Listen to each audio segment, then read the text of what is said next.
ஆப்கி அதாலத்தில் பாரதிய ஜனதா கட்சியின் தேசிய தலைவர் ஜே.பி. நட்டா மீது உள்ள குற்றச்சாட்டு என்னவென்றால் இவர் எதிர்க்கட்சிகளை மிரட்டுகிறார். நட்டா சார், ராகுல் காந்தி தினமும் சொல்றாரு, ராகுல் காந்தி பாரத் ஜோடோ பயணத்துல வெற்றி அடைஞ்சிட்டாரு, நீங்க அதை பார்த்து பயந்துட்டீங்க, பயணத்தை நிறுத்துங்க இல்லைன்னா கொரோனா வந்துருன்னு மிரட்டுறீங்களாமே. இல்ல, அப்படிலாம் எதுவும் இல்ல. நான் அப்படி சொல்ல வரல. கொரோனாவோட நாம்ஸை ஃபாலோ பண்ணணும். எல்லாரும் ஃபாலோ பண்ணும் போது அவரும் ஃபாலோ பண்ணணும்ல. ஆனா நான் ஒருத்தரை மிரட்டுறதும் அவங்கள பார்த்து நான் பயப்படுறதும் அந்த மாதிரிலாம் எதுவுமே இல்லை. அவரு தாராளமா அந்த நீண்ட பயணத்துல வெற்றி அடைஞ்சிட்டாரு. நல்ல விஷயம்தான், எனக்கு மகிழ்ச்சி தான். அவர் என்ன சொல்றாருன்னா, இந்தியாவை அவருக்கு பக்கத்துல இருந்து பாக்குற வாய்ப்பு கிடைச்சது இல்ல. இல்ல நீங்க பரப்பி இருக்கிற அந்த வெறுப்பை துடைக்கத்தான் அவரு கிளம்பினார். இங்க பாருங்க, நான் திரும்பவும் சொல்றேன். அதாவது உங்களோட வார்த்தைகள்ல எவ்வளவு விருப்பு இருக்குன்னு நான் விவாதம் செஞ்சு என்ன பண்ண போறேன்? ஜேஎன்யூல கோஷம் எழுப்பப்பட்டது, அப்சல் நாங்க வைக்கப்படுறோம், உங்க குற்றவாளி உயிரோட இருக்காரு. இப்ப இந்த அப்சல் யாரு? அப்சல் பார்லிமெண்ட் அட்டாக்கோட மாஸ்டர் மைண்ட். அவருக்கு தூக்கு தண்டனை கிடைச்சது. அப்சல் நாங்க வைக்கப்படுறோம், உன்னோட குற்றவாளி உயிரோட இருக்காரு. அப்படின்னா குற்றவாளி யாரு? சுப்ரீம் கோர்ட்டோட ஜட்ஜ். குற்றவாளி யாரு? பிரணாப் முகர்ஜி. அப்ப அவரு தான் பிரதமரா இருந்தாரு.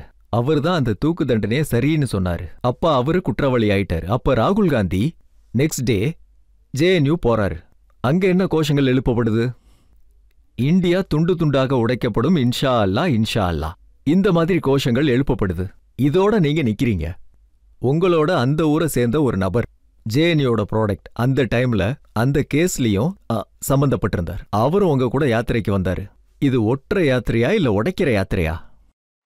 இவங்க போய் இந்தியாவை ஒட்ட வைப்பாங்களா? இவங்க போய் இந்தியாவை ஒட்டுவாங்களா?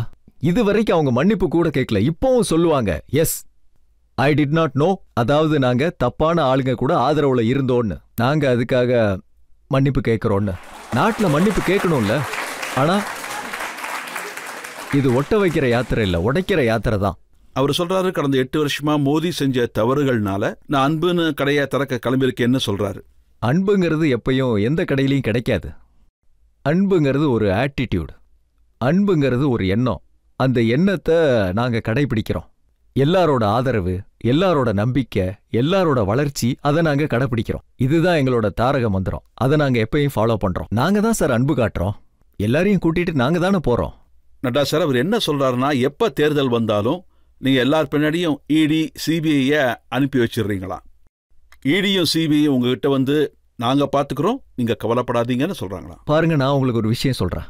ஒரு விஷயம், இந்த காங்கிரஸ் ஆட்சியில இருக்கும் போது தானே சொன்னாங்க இடி அண்ட் சிபிஐ ஒரே கூண்டுக்குள்ள அடைக்கிறதுக்கு சமம்னு சொன்னாங்க, சரியா?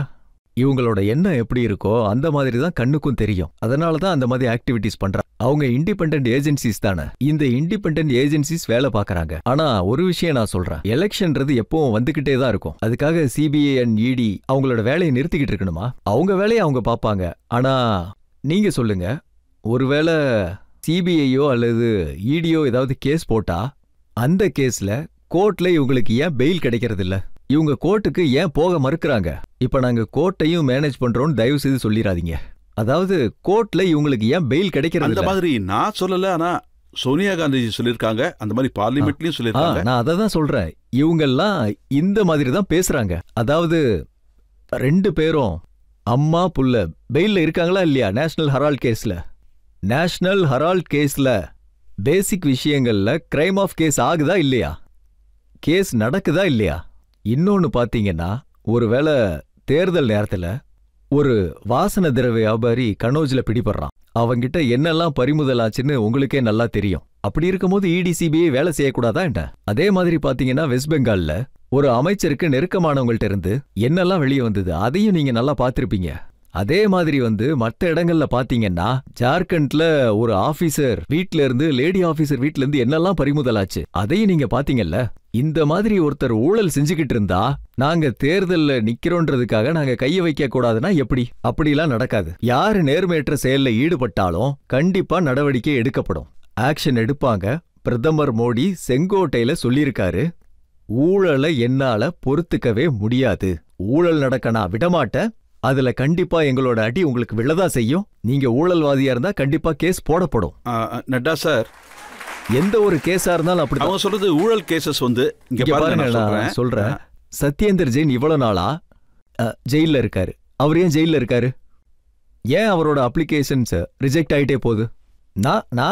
நான் எங்க அவர் கோர்ட்டுக்கு போறாரு, கோர்ட்டு தான் அவரை ரிஜெக்ட் பண்ணுது. அவரோட கேஸ பாக்குறாங்க, இவ்வளவு கேசஸ் இருக்கு, இவ்வளவு குற்றச்சாட்டுகள் இருக்கு, வர முடியாது அவரால. அவர் மட்டும் தான் இருக்காரா இல்ல மகாராஷ்டிரா லீடர்ஸ் தெரியும். அது வந்து அனில் தேஷ்முக் நவாப் மலிக், சஞ்சய் ராவுத் ரொம்ப கஷ்டப்பட்டு பெயில்ல வந்திருக்காரு. இதெல்லாம் தெளிவா தெரியுது. இதுல என்ன தெரியுதுன்னா, உங்களை யாரெல்லாம் எதிர்க்கிறாங்களோ அவங்க ஜெயிலுக்கு போனா மறுபடியும் வெளில வர மாட்டாங்க. இல்ல இது என்ன சொல்லுதுன்னா, அதாவது அவங்க ஒரு ஊழல்வாதி, அந்த ஊழலோட சேர்த்து சமூகத்தோட நாட்டோட பணத்தை கொள்ளடிக்கிற வேலை செஞ்சிருக்காங்க. அதனால சட்டம் ஸ்ட்ரிக்டா அவங்க மேல ஆக்ஷன் எடுத்திருக்காங்க, அவ்வளவுதான். உண்மை என்னன்னா, எவ்வளோ லீடர்ஸ் இருக்காங்களோ, சோனியா காந்தி இருக்காங்க, ராகுல் காந்தி இருக்காரு, சிதம்பரம் இருக்காரு, காங்கிரஸோட எல்லா லீடர்ஸும் பெயில தான் இருக்காங்க. மாநிலத்துல ராஜ்யம் பண்ற ஆட்களை சுத்தி இருக்கிறவங்க எல்லாம் ஜெயிலையோ பெயிலையோ இருந்தாங்கன்னா அது எப்பவும் அவங்க மட்டும்தான் பிடிபடுவாங்களா? அவங்க ஆக்டிவிட்டிஸ் அப்படி இருக்கு, அவங்க வேலை அந்த மாதிரி செய்யறாங்க. உங்க ஆக்டிவிட்டி அப்படி இருந்தா அப்புறம் எதுக்காக உங்க மேல கேஸ் ஃப்ரேம் பண்ணப்படுது? நீங்க முதலமைச்சரா இல்லனா அமைச்சரா இருக்கிற காலத்துல நீங்க அந்த மாதிரி ஏதாவது செஞ்சிருப்பீங்க. நீங்க உங்க பதவியை பயன்படுத்தி அந்த மாதிரி ஊழல் செஞ்சிருப்பீங்க. நீங்க ரூல்ஸ பிரேக் பண்ணிருப்பீங்க. ரூல்ஸ பிரேக் பண்ணதுனாலதான் உங்க மேல கேஸ் போடப்படுது. உங்களுக்கு ஒரு வேளை அது தப்புன்னு தெரிஞ்சா தாராளமா நீங்க பிஜேபி மேல குற்றம் செலுத்தலாமே. உங்களால அது பண்ண முடியாது. ஏன் உங்களால பண்ண முடியாதுன்னா, நாங்க ரூல்ஸ ஃபாலோ பண்றோம். நாங்க எல்லாத்துலயுமே கவனமா இருக்கிறவங்க. நாங்க கட்சி கண்ணோட்டத்தில இருந்து எல்லா விஷயத்தையுமே மானிட்டர் விஷயம் சொல்றேன். நட்டா சார், இந்த இம்ப்ரெஷன் பப்ளிக்ல கண்டிப்பா இருக்கு. எங்க தேர்தல் நடந்தாலும் அந்த இடத்துல இடி, சிபிஐ, ஐடி இந்த மாதிரி ஏஜென்சிஸ பயன்படுத்துறாங்க, அமைச்சர்களை பயமுறுத்துறாங்கன்னு சொல்றாங்க. இல்ல, அப்படிலாம் இல்ல. தேர்தல் எல்லா இடத்துலயுமே நடக்குது. ஐடி, இடி, ஐடி, இடி அவங்க வேலைகளை அந்தந்த இடத்துல அவங்க பண்ணிட்டு தான் இருக்காங்க. அந்த வேலையில நீங்க எனக்கு ஒரு விஷயம் சொல்லுங்க, ஏதாவது தப்பா நிரூபணம் ஆகிற மாதிரி நாங்க கேஸ் போட்டிருக்கோமா? ஏதாவது ஒரு கேஸ்ல வந்து அவங்க ஜெயிலுக்கு போகாம இருக்காங்களா? அவங்க பெயிலே எடுக்காம வெளியே வர மாதிரி ஏதாவது ஒரு கேஸ் இருக்கா? சோ ஃபேக்சுவலி என்னென்ன இருக்கோ ஒரு விஷயம் கண்டிப்பா இருக்கு. அரசியல்ல ஒருவேளை நீங்க சர்வே பண்ணணும்னா கண்டிப்பா நீங்க நேர்மையா இருந்துதான் ஆகணும். நீங்க ரொம்ப நேர்மையா வேலை செய்யணும். நீங்க இந்த மாதிரி வேலைகள் செஞ்சா கண்டிப்பா சட்டம் அதுக்கான வேலையை செய்யும். நீங்க ஜெயிலுக்கு கண்டிப்பா போயே ஆகணும். நீங்க கேக்குறீங்கல்ல, இவங்க பெயில இருக்காங்க, ராகுல் காந்தி இதுக்காவது பதில் சொல்லணும்னு சொல்றீங்கல்ல, அவங்க கட்சியில் மட்டும் ஏன் இவ்வளவு கேசஸ் வருதுன்னு கேக்குறீங்க. அவர் என்ன சொல்றாருன்னா, கேள்வி கேட்க ஜேபி நட்டா யாரு? அவர் என்னோட ப்ரொஃபஸரா? நான் எதுக்கு அவருக்கு பதில் சொல்லணும்னு? நான் அவரோட ப்ரொஃபஸர் இல்ல, ஆனா இந்த இந்தியாவோட சிட்டிசன். ஒரு இந்திய சிட்டிசன்கிற முறையில நான் அவர்கிட்ட கேள்வி கேட்கிறேன். அதனால சொல்றேன், நான் இன்னைக்கு இந்த மேடையில இருந்தே கேள்வி கேட்கிறேன். எனக்கு ஒரு விஷயம் சொல்லு, இந்த உலகத்துக்கு சொல்லு, நீயும் உங்க அம்மாவும் எந்த விஷயத்துக்காக பெயில்ல இருக்கீங்க? எதுக்காக பெயில்ல இருக்கீங்க? ராகுல் காந்தி சொல்றாரு, 70 வருஷமா நாங்க கட்டி எழுப்பினத 8 வருஷத்துல பிஜேபி அதை அழிச்சிடுச்சு. இன்னைக்கு 4 பேரோட டிக்டேட்டர்ஷிப் இருக்கு, 4 பேரோட சர்வாதிகாரம் இருக்கு. இந்த 4 பேரு எல்லாரையும் மிரட்டுறாங்க. எனக்கு 3 பேரை தெரிஞ்சிருக்கு, மோடிஜி, அமித்ஷா, நட்டாஜி. இந்த 4வது யாரு? எனக்கு தெரியாது. இந்த 4 பேரெல்லாம் இல்ல. நாங்க யாரையும் மிரட்டுறது இல்ல, யாருக்கிட்டையும் அப்படி நடந்துக்கிறதும் இல்ல. நாங்க டிக்டேட்டரும் இல்ல. அதோட பிரதமர் மோடிஜி எல்லா விஷயங்களையும் ஜனநாயக பார்வையில தான் பாக்குறாரு. இப்போ கொரோனா சண்டை நடந்தது. எந்த பிரதமர் இதுவரைக்கும் இத்தனை சீஃப் மினிஸ்டர் கூட ஆலோசனை நடத்தியிருப்பாரு? அவர் எல்லாரையும் ஆன்போர்டு, அதாவது டோக்லாம் பிரச்சனையில அப்பவும் எல்லா சீஃப் மினிஸ்டர் கூடயும் பேச்சுவார்த்தை நடத்தினார். இப்போ G20 வந்தது. G20க்கு தலைவரா பதவியேற்றப்போ அப்பவும் பிரதமர் வந்து எல்லா சீஃப் மினிஸ்டரையும் ஆன்போர்டு கொண்டு வந்து எல்லாரையும் அவரோட சேர்த்து தான் கூட்டிட்டு போறாரு. இப்போ ஆடியன்ஸ் கேள்விகளுக்கு போலாம். சார், என்னுடைய கொஸ்டின் என்னன்னா, ராகுல் காந்தி எப்பவுமே ஒன்னு சொல்லுவாரு, மோடிஜி சீனாவை பார்த்து பயந்துட்டாருன்னு. இத பத்தி நீங்க என்ன சொல்ல வரீங்க? பிரதமர் வந்து ரொம்ப தெளிவா சொல்லி இருக்காரு, கண்களை உயர்த்தியும் பேச மாட்டேன், கண்களை தாழ்த்தியும் பேச மாட்டேன்னு. கண்ணை பார்த்துதான் நான் பேசுவேன்னு.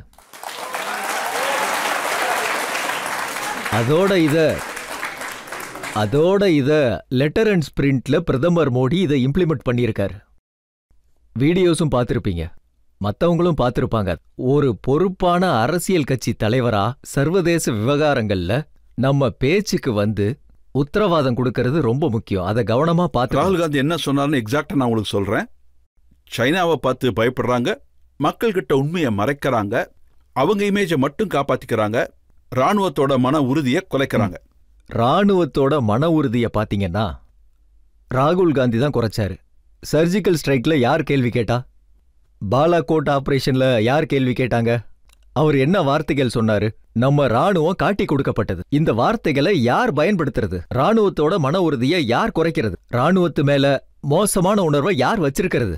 அத ராகுல் காந்தி தான் பண்ணுவாரு. பிரதமர் மோடிஜியை பத்தி சொல்லணும்னா எங்களால உறுதியா சொல்ல முடியும், அவரோட தலைமையில நாட்டோட பார்டர் பாதுகாப்பா இருக்கு. அதோட நம்ம ராணுவ வீரர்கள் துணிச்சலோட அங்க நிக்கிறாங்க. ரொம்ப பலத்தோடையும் எச்சரிக்கையோடையும் நம்ம பாரதத்தை பாதுகாத்துட்டு இருக்காங்க.